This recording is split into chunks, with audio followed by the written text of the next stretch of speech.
In this video, I'm going to show you all the ways to play the A7 chord. Here it goes.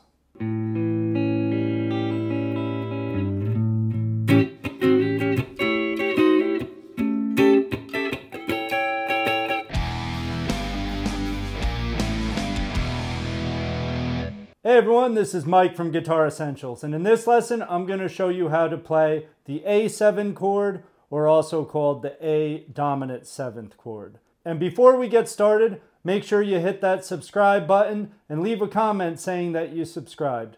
Really appreciate it. So the A7 chord is made up of 4 notes. You have your root, your 3rd, your 5th, and then your flat 7th. So the notes are A, C sharp, E, and G.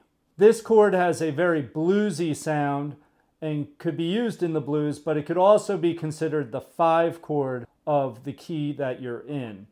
Now, if you want more theory on this chord, we can go into that in another lesson. Leave a comment if interested in hearing all about the theory of dominant 7th chords. But for today, we want to just get started with playing the chord and then in different positions. So let's get started with our first way that we're going to learn to play the dominant 7th chord. And most often we learn it in an open position. So the way we're going to play this to start is putting our 2nd finger on the 2nd fret of the 4th string. And then we're going to put our 3rd finger on the 2nd fret of the 2nd string.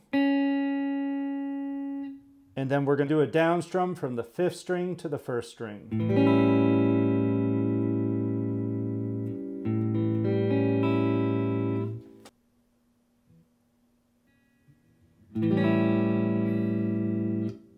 Now it's also important to not only be able to do this chord with the 2nd and 3rd finger, also do it with your 1st and 2nd finger, like that, and then you can also put your pinky here and get that G.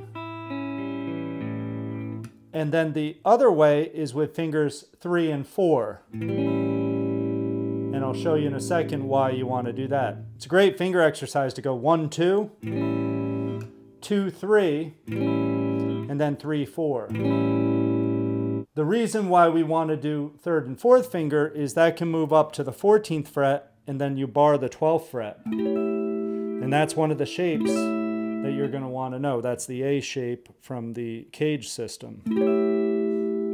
All right, and then you can do that on any fret, so you're playing a dominant 7th chord in any key you want. All right, so that is the first way we want to learn to play our dominant 7th chord, or A dominant 7th. Next, we're going to go to a 5th fret bar, barring all 6 strings. Then we put our 3rd finger on the 7th fret, 5th string, and 2nd finger on the 6th fret, 3rd string.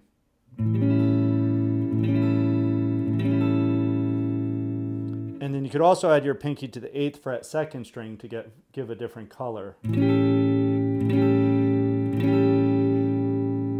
strum all 6 strings.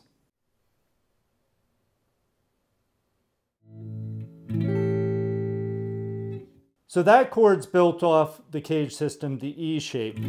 We won't get into the whole cage system in this lesson, but that could be for a future lesson. The next shape is based on the C shape, and that's in the 10th position.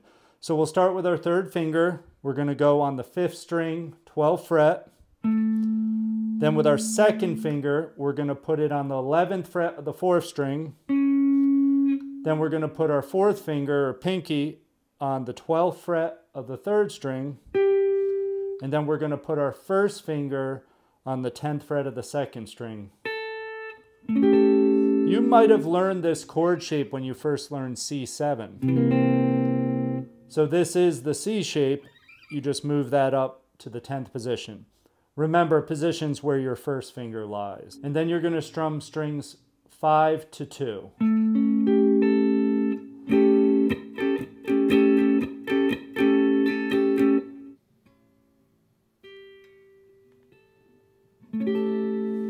Earlier we talked about the A shape, so that's right there.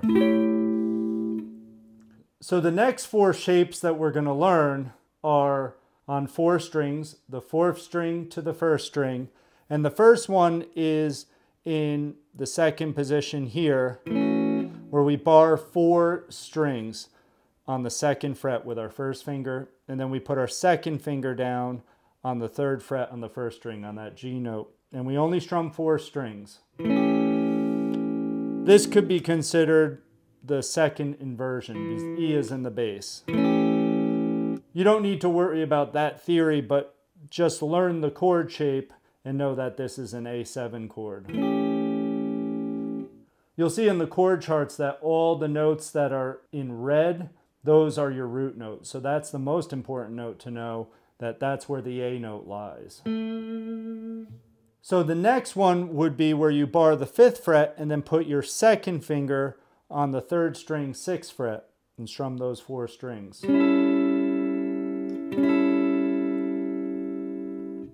That would be considered 3rd inversion, where the G is in the bass. The root is on the 1st string, that's your A note. This is a smaller form of the bigger bar chord that we did. But sometimes you don't want all that bass. Let the bass player do that in the band. You could just play the higher end. All right, now the root position one is right here in the 7th position. So from the 4th string to the 1st, it's 1st finger, 7th fret, 3rd finger, 9th fret, 2nd finger, 8th fret, and 4th finger, 9th fret.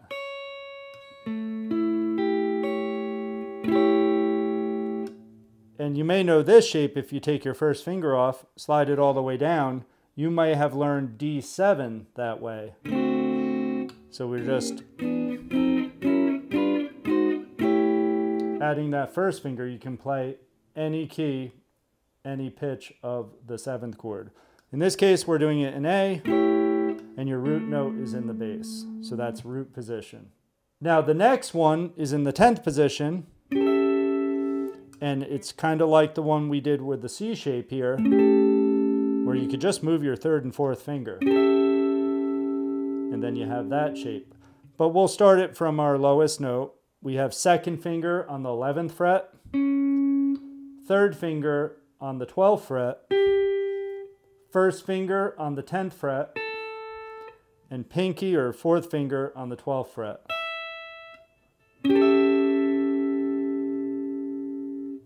And then we can go all the way to the 14th fret and play that one, which is just an octave higher from the 2nd fret one. So it's the same thing brought up all the way to the 14th fret. Now there are other A7 chords you can play on the neck, and you can do so many different shapes.